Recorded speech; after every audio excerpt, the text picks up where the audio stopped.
Hello, today we're going to be doing 50 things QoL does better than Genshin. Now to get things started, I'm going to try to make this list as objective as possible. So nothing like Wuthering Waves has better skins than Genshin, which is true honestly because this Diluc skin doesn't hit as hard as Jinxie on the right, but it's only opinion sadly. Okay, starting with number 1, weapon and skill materials are fused together, basically meaning you can farm it all in one place so you don't have to spend a few days farming weapon mats and then the next few farming talent mats. Speaking of which, number 2, all forgery challenge, which are the weapon and skill mats, are available every day of the week, so there's no having to wait for a certain date to get the material you need to upgrade a weapon or a skill. Number 3 and number 4 kind of go hand in hand, and it's that all characters with the same weapon type level up their skills with the same mats, and also all weapons of the same type ascend with the same mats, which is good for characters from the new region Renacita that use the same old stuff to level up. Next for number 5 and number 6 is that you can farm the same weekly boss for the materials 3 times every week, as well as guaranteeing 3 weekly boss drops for each run. Number 7 has world bosses give the player 4 to 5 moss materials instead of 3 to 4.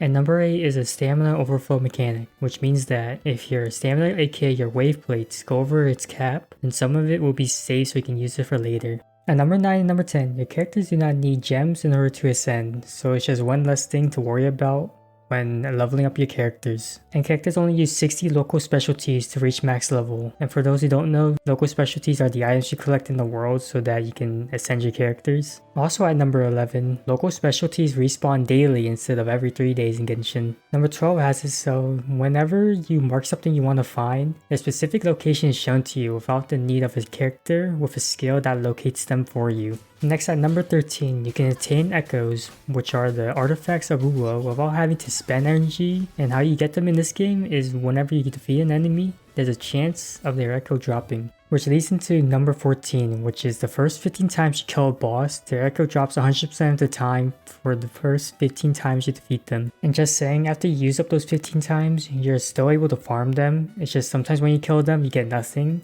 Also, those boss echoes are typically 4 cost echoes, which in Genshin terms mean that they're circlets. As well, for number 15 and number 16 is that you'll be able to get a free echo whenever you complete your dailies, and that you don't need to talk to Catherine in order to fully complete them. Number 17 is the lack of story keys to start character quests. You just get them whenever you get them for free. 18 is that you can put skins on your weapons. Number 19 is that the weapon banners are segregated, like how they should be honestly. And for 20, you have a 100% chance to get the 5-star weapon from the limited weapon banner.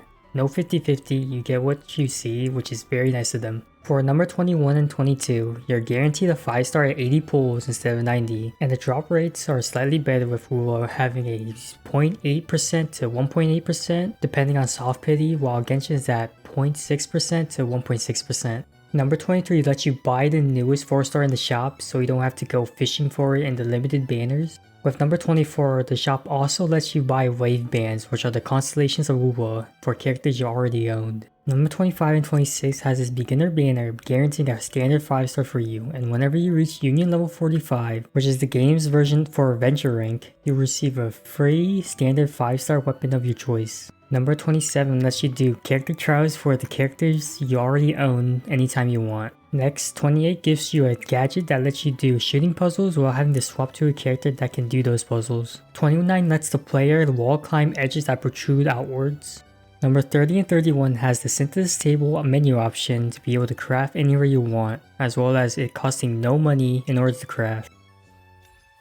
32 lets you skip cutscenes and dialogue.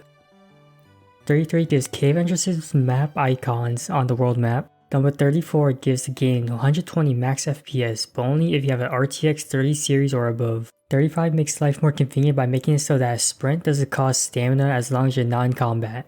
36 is whenever you do a plunging attack and negates all fall damage.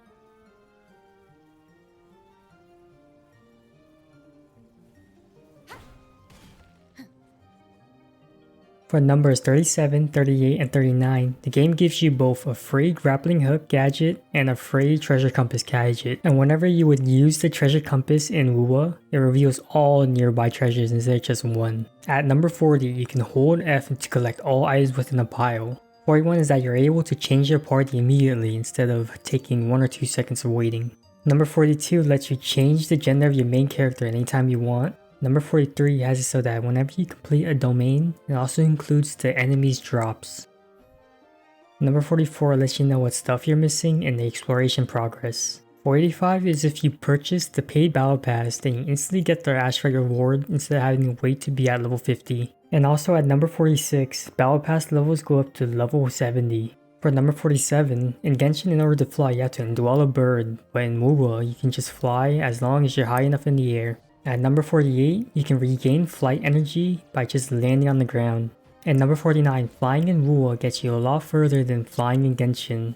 As you can see in this test here, left being WoW and right is Genshin. Assuming a meter equals a meter in both games, then WoW flies you about twice as far on a full meter of flight. And last but definitely not least, number 50. You can swap characters while climbing or gliding. Insane improvement over Genshin. Anyways, that's it for the 50 things WoW has better than Genshin. As you've seen, WoW has a lot of quality of life compared to Genshin, so I don't know if I can do a 50 things Genshin can do better than WoW. If anything, I could just do 10 things and make it into a YouTube Shorts. Like and subscribe for that, I guess. Okay, bye bye.